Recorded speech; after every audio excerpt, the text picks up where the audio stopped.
Semana termina com polêmica sobre o destino do dinheiro do chamado orçamento secreto. Os recursos foram liberados mesmo após a determinação do Supremo Tribunal Federal para a medida ser suspensa. As informações com Carlos Alberto.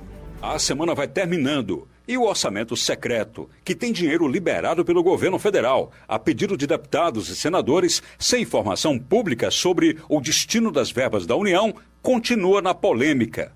Mesmo após o STF, Supremo Tribunal Federal, determinar a suspensão das emendas do orçamento secreto, os recursos foram liberados para os municípios. Os dados do Tesouro Nacional, de acordo com uma reportagem da revista Piauí, mostram que o Ministério do Desenvolvimento Regional avançou no processo de liberação de gastos de 5,4 milhões de reais no último dia 8, destinando verbas para a compra de pás carregadeiras, motoniveladoras e escavadeiras para municípios de 10 estados diferentes.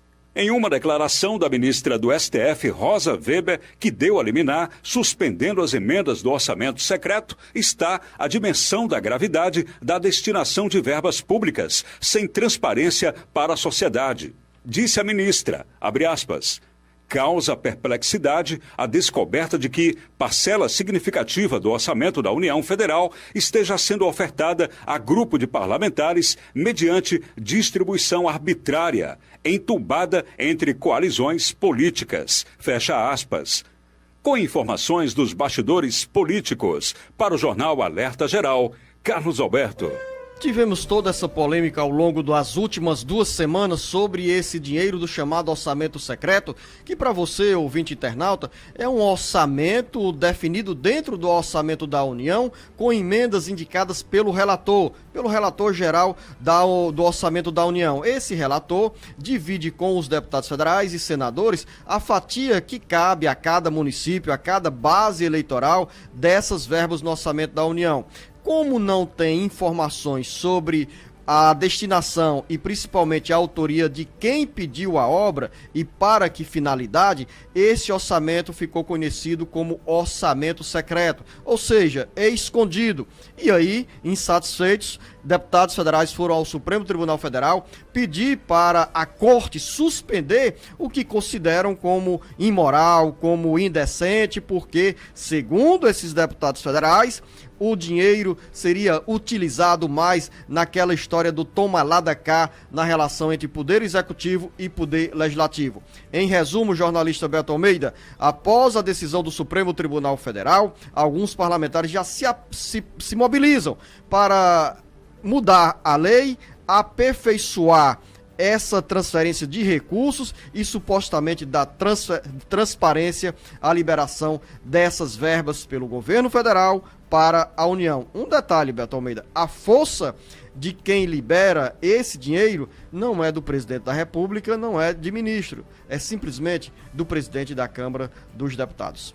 Pois é, e não apenas só dele, mas do relator, né, Luciano? O relator geral do orçamento, que fica com esse superpoder, ou seja, um único parlamentar, de definir para onde vão as verbas desse orçamento, dessa parte secreta, dessas emendas secretas, sem que haja clareza, sem que haja transparência. É poder demais na mão de um único homem, de um único parlamentar. E olha, você falou aí que a ministra Rosa Weber determinou a suspensão e o Supremo Tribunal Federal confirmou no pedido da liminar feita à Rosa, ela está suspenso e tem um prazo.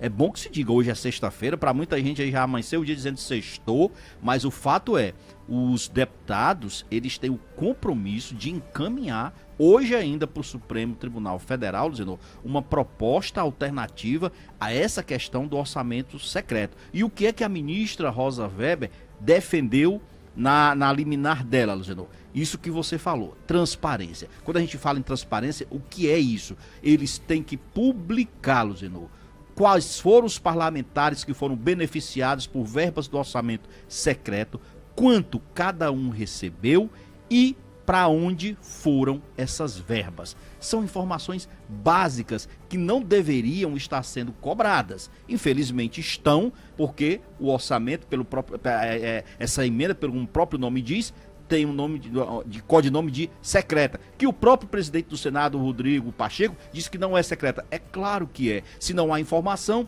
é bom que se diga também que tem aí um voto dado pelo Gilmar Mendes, em que ele pede, por exemplo, que não haja, que seja revista a questão da suspensão da verba do que já foi liberado, porque já foi liberado até agora 21 bilhões de reais para esse orçamento, para parte do orçamento secreto. Só que a gente viu aqui, falamos disso, muitos parlamentares aproveitaram para comprar trator, e trator a preços superfaturados. Mas vamos ser justos, nem todos os parlamentares que foram beneficiados por esse orçamento secreto compraram tratores. Muita gente encaminhou realmente verbas para a área de saúde, para a melhoria de hospitais, de educação. Então, eu acho que é a hora de a gente separar o joio do trigo. Se houver essa transparência, se divulgar de fato, Luciano, para onde foi, quem recebeu, o valor, dá para fazer isso. Agora, tem que ser pressa, porque senão compromete o orçamento de 2021 e compromete mais ainda o de 2022. Aí lá vem outra crise política.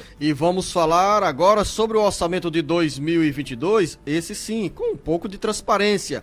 Os deputados federais e senadores aceleram as conversas com os prefeitos para definição das emendas a serem apresentadas ao orçamento da União de 2022, com pedidos de obras para os municípios. As emendas individuais poderão ser apresentadas até a próxima terça-feira, dia 16, e cada parlamentar tem direito a propor obras no valor individual de até 17 milhões e 600 mil reais. Essas emendas têm caráter impositivo, ou seja, os recursos serão obrigatoriamente liberados ao longo do ano de 2022.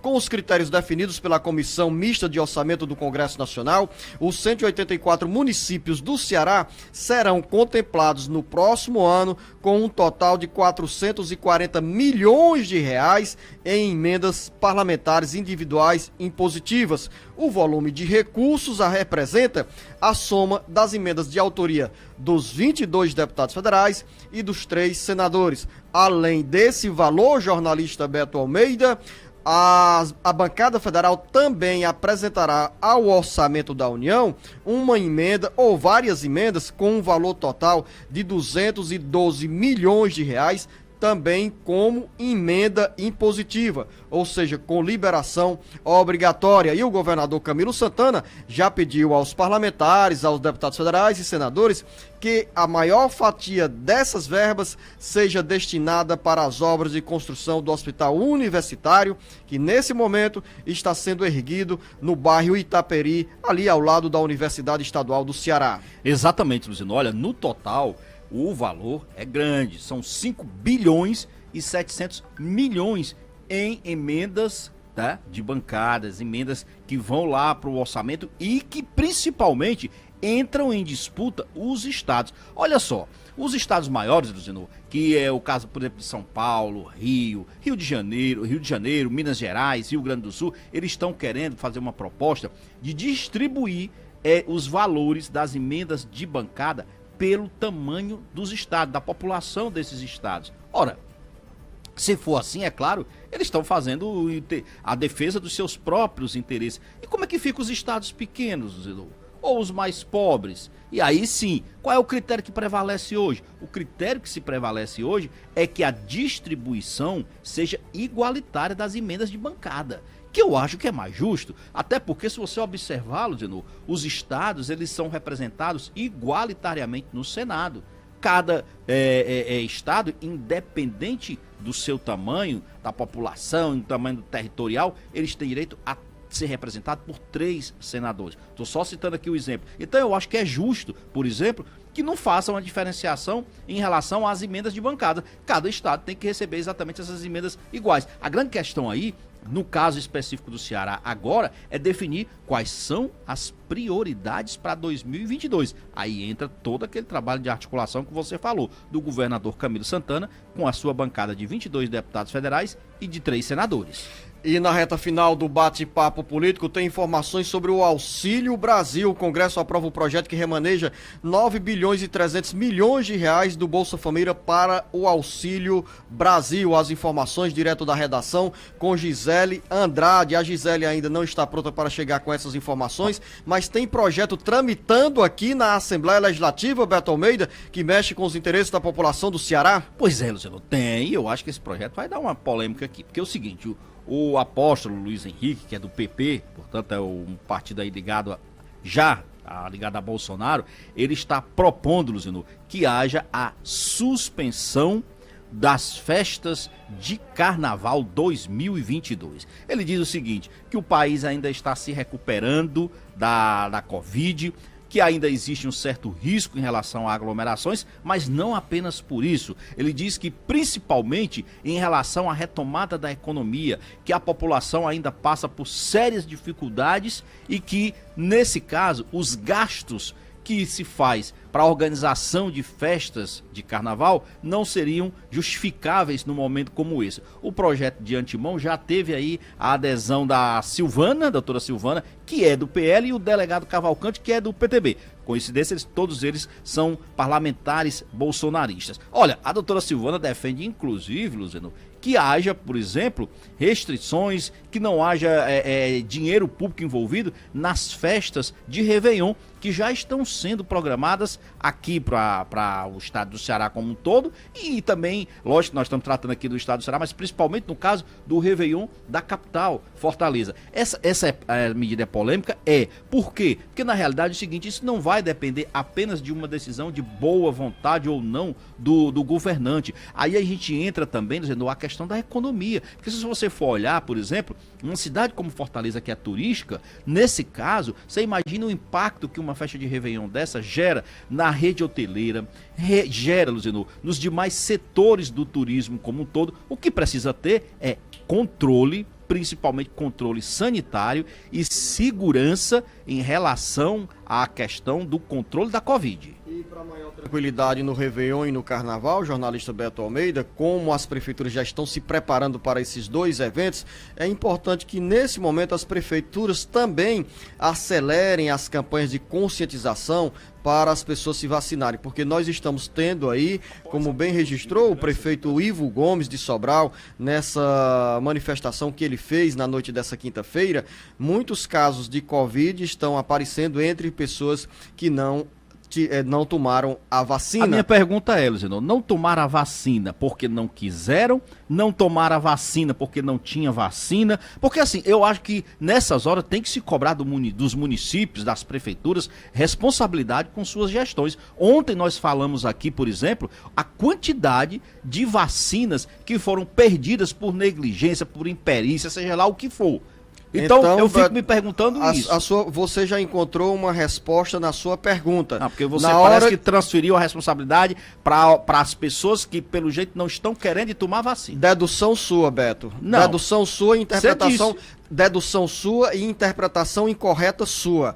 Na hora que você fala, você cobra aqui que as prefeituras devem ter vacina, oferecer vacina. Tem tanta vacina, Beto Almeida, que nós tivemos aí 15 mil doses perdidas por erros na forma de armazenar essa vacina. E o que eu estou dizendo aqui, jornalista Beto Almeida, o que eu estou dizendo aqui, jornalista Beto Almeida, é que muita gente continua insistindo em dizer, e na prática assumir essa postura de dizer que a vacina não tem nenhuma utilidade, que a vacina não faz efeito. E eu respondo o seguinte, nós só estamos aqui trabalhando com a vida sendo normalizada graças a essa ampla imunização. Então, quem ainda resiste à vacina, que acaba sendo egoísta quando deixa de vacinar, eu não vou entrar no mérito político aqui ou na questão política de quem defende ou não tomar a vacina. Eu sou a favor da vacina, tomei as duas doses da vacina contra a Covid-19